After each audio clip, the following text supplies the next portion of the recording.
할렐루야. 네, 오늘은 계시록 10장 작은 책의 비밀. 그 작은 책이 무슨 책인지 오늘 그거에 대해서 함께 배워보도록 하겠습니다. 힘센 다른 천사가 구름을 입고 하늘에서 내려오는데 그 머리 위에 무지개가 있고 그 얼굴은 해 같고 그 발은 불기둥 같으며 하늘에서 구름을 입고 한 천사, 다른 천사가 이제 내려오는 거예요. 그런데 그 머리에는 뭐가 있어요? 머리에 무지개가 둘러 있는 거예요. 그리고 얼굴은 해같이 빛나고 그 발은 불기둥 같은 거죠. 이게 계시록 1장에 나오는 예수님 모습하고 굉장히 닮아 있어요. 많은 분들이 이 천사는 예수님일 것이다, 그렇게 많이들 얘기를 해요. 그런데 이게 예수님인지 천사인지 이게 중요한 게 아니라 작은 책이 우리한테 중요한 거예요. 내용이 중요한 거예요. 그거를 알 수 있어야 이 마지막 때에 일어날 일들을 알 수 있기 때문에 그래요. 그 손에는 펴놓인 작은 두루마리를 들고 그 오른발은 바다를 밟고 왼발은 땅을 밟고 이제 서 있는 거예요. 바다와 이 땅을 밟고 작은 두루마리를 이게 들고 있는 거예요. 그런데 여기 보니까 이 작은 책을 이제 작은 두루마리가 작은 책이에요. 두루마리가 이제 책이라는 뜻이에요. 작은 책에 대해서는 좀 이따 자세히 나올 거예요. 그런데 여기 중요한 게 이 작은 책이 어떻게 돼 있어요? 펴놓인 작은 두루마리라고 돼 있죠. 그러니까 지금 두루마리가 펴져 있다는 게 굉장히 중요한 거예요. 펴져 있다는 거는 열려 있다는 거예요. 펴놓기 전에는 어떻게 됐을까요? 펴놓기 전에는 어떤 상태였을까요? 닫혀 있는 상태였겠죠. 그렇죠? 그런데 이 작은 두루마리, 작은 책이 지금 열려 있는 상태, 펴 있는 상태로 지금 이 말씀을 하고 있는 거예요. 그 얘기는 이 열려 있는, 펴져 있는 작은 책에 대해서, 그 비밀에 대해서 알려주시기 위해서 오신 거예요. 그게 이 계시록 10장의 핵심이에요. 작은 책이 어떤 책인지가 굉장히 중요한 거예요. 두루마리가 파피루스예요. 고대 시대에는, 옛날에는 성경을 파피루스로 만든 종이에다 쓴 거예요. 파피루스는 식물이에요. 갈대같이 생긴 식물인데 요거를 줄기를 이렇게 다져서 말려서 연결해서 말려서 이 종이처럼 만든 거예요. 거기다 이렇게 성경을 쓴 거예요. 저런 식으로. 그래서 성경이 어떻게 됐을까? 이때는 쭉 다 연결되어 있었겠죠. 그래서 두루마리라고 하는 거예요.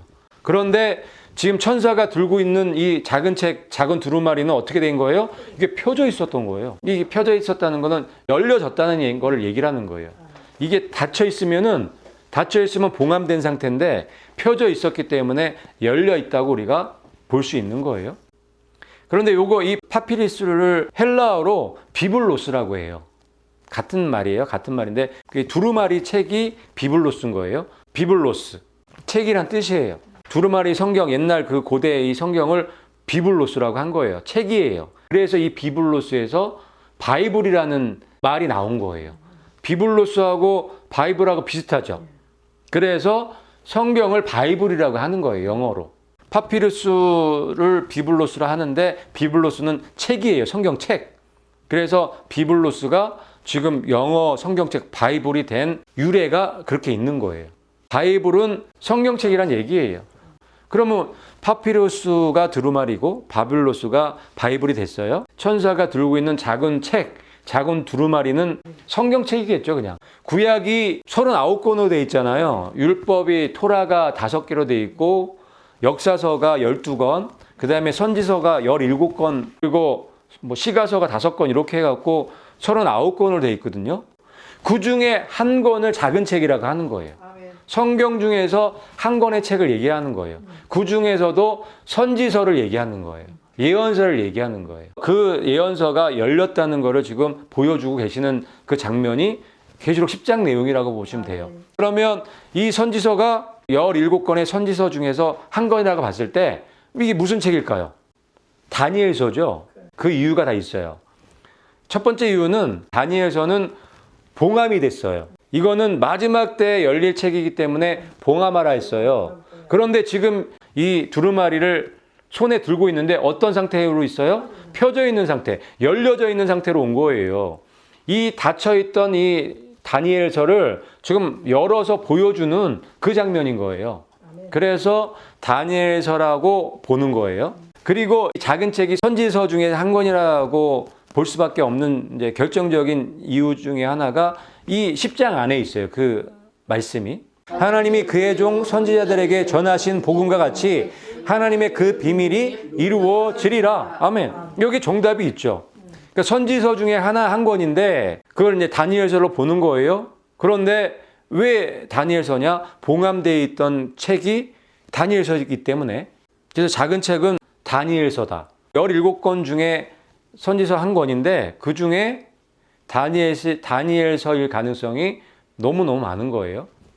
이 다니엘서와 계시록은 뭐 너무 짝이죠. 완전히 연결되어 있죠. 특별히 다니엘서만큼 이 마지막 때에 일어날 일들을 예언하고 계시해 놓은 책은 없어요. 그런데 많은 부분들이 봉함해 놨단 말이에요. 그 봉함된 거를 지금 열어서 마지막 때에 살 사람들은 알아야 되거든요. 마지막 때 이 시대에 살 사람들은 알아야 되거든요. 그거를 지금 알려주시기 위해서 그 이야기를 하고 있는 게 계시록 10장이에요. 내가 가서 바다와 땅을 밟고 서 있는 천사의 손에 펴놓인 두루마리를 가지라. 하늘에서 또 다른 음성이 울려 퍼지면서 그 천사의 손에 있는 펴져 있는 펴놓인 두루마리를 가지라고 이제 소리 음성을 들은 거예요. 펴놓인 두루마리를 가지라는 그 의미는 비밀이 풀려진 작은 책의 뜻을 이해하고 가지라는 얘기를 하는 거예요. 그렇게 이해를 하셔야 돼요. 이 작은 책 자체가 의미가 있는 게 아니잖아요. 펴놓인, 열려진 작은 책 안에 있는 내용들이 중요하지. 그렇죠? 그 비밀, 닫혀 있었던 그 비밀의 말씀들이 중요한 거지 책 자체는 중요한 게 아니란 말이에요. 그래서 여기에서 천사의 손에 있는 펴놓인 두루마리, 그러니까 열려있는 두루마리를 가지라는 거는 그 뜻을 이해하라는 얘기예요. 그 말씀을 깨달으라는 얘기예요. 그런데 이게 언제? 마지막 때. 왜냐하면 다니엘서에 그 봉함이 언제 열려진다 했어요? 마지막 때에 열려진다고 했기 때문에 그 시대에 사는 사람, 예수님이 오는 거를 볼 사람들, 이 사람들한테 열리게끔 디자인을 해 놓으신 거예요. 천사가 이르되 갖다 먹어버리라. 내 배에는 쓰나 내 입에는 꿀같이 달리라. 아멘. 여기서 그 책을, 작은 책을 갖다 먹으라는 말씀은 그걸 먹게 되면 어떻게 된다는 거예요? 깨달아서, 알아서 이 말씀을 밝히 볼 수 있다는 얘기를 하시는 거예요. 이걸 먹고 깨달아서 전파라는 얘기를 하는 거예요. 너는 발견한 것을 먹으라. 너는 이 두루마리를 먹고 가서 이스라엘 족속에게 말하라. 아멘. 예, 이 말씀하고 이 말씀하고 연결해서 보면은 먹으라는 뜻이 무엇인지를 그냥 알 수가 있는 거예요. 먹는가 하는 거는 발견했다는 건 깨달았다는 거예요. 그 깨달은 말씀, 그 말씀을 어떻게 하라는 거예요? 전파라는 거잖아요. 그래서 10장의 이 말씀도 똑같은 거예요. 이 말씀을, 그 작은 책을 먹으라는 말씀은 전파라는 거죠. 그 발견하고 깨달은 말씀을 전파라는 얘기를 지금 하시는 거예요. 그가 내게 말하기를 내가 많은 백성과 나라와 방언과 임금에게 다시 예언하여야 하리라. 그래서 여기 백성과 나라와 방언과 임금에게 다시 예언해야 된다는 말씀을 마지막에 해 놓으신 거예요. 여기 보면은 이 백성과 나라와 방언과 임금이라 했을 때 이 무리는 어떤 무리라고 우리가 이해해요? 이방인들을 얘기하는 거예요. 특별히 이방 교회들을 얘기하는 거예요. 그래서 이 마지막 때에 이방 교회, 휴거될 그 신부 교회에게 이 말씀을 예언해야 된다는 얘기를 하는 거예요. 그래서 여기 다시 예언하여야 하리라 이 말씀이 여러 가지 의미가 있는 말씀인데 왜 다시 예언해야 된다는 말씀을 할까요? 이게 열린 상태에서 열려진 다니엘서, 풀어진 다니엘서, 발견된, 깨닫게 된 그 다니엘서가 선포되어져야 된다는 얘기를 하는 거예요. 그전에는 주시긴 주셨어요. 다니엘이 말씀을 받긴 받았는데 닫혀 있었단 말이에요. 그래서 무슨 내용인지 알 수가 없게 됐잖아요. 그런데 먹었다는 얘기는 뭐예요? 발견하고 깨닫고 비밀을 알게 됐다는 얘기예요. 그래서 그 예언을 다시 예언해야 되는 거야. 어게인, 새롭게 또 예언해야 된다는 그 의미보다는 새롭게 다시 다니엘서가 선포되어져야 된다. 그런 의미로 이 말씀을 우리가 이해하는 게 더 성경적으로 맞는 거예요. 그런데 이 다시 예언, 다시 선포될 때가 언제라고요? 마지막 때라는 거예요. 계시록 시대, 7년 한란 들어가기 바로 일보 직전에 이게 다시 새롭게 이 작은 책이 다니엘서 그때 봉함이 열린다고 했으니까 그때 이 다니엘서가 다시 예언되어질 것을 선포되어질 것을 지금 말씀하고 계시는 거예요. 계시록은 신약에서 작은 책, 다니엘은 구약에서 작은 책인데 이 두 개의 책이 이 마지막 때에 너무 큰 이 비밀들, 메시지들이 들어가 있는데 그거가 열려졌다는 거를 지금 보여주고 있는 이 계시록 10장이라는 거를 여러분들이 이해하시고 더 많은 시간을 계시록과 다니엘을 연구하는데 시간을 투자하셔서 정말 이 주님의 신부로 잘 준비하시기를 바랍니다.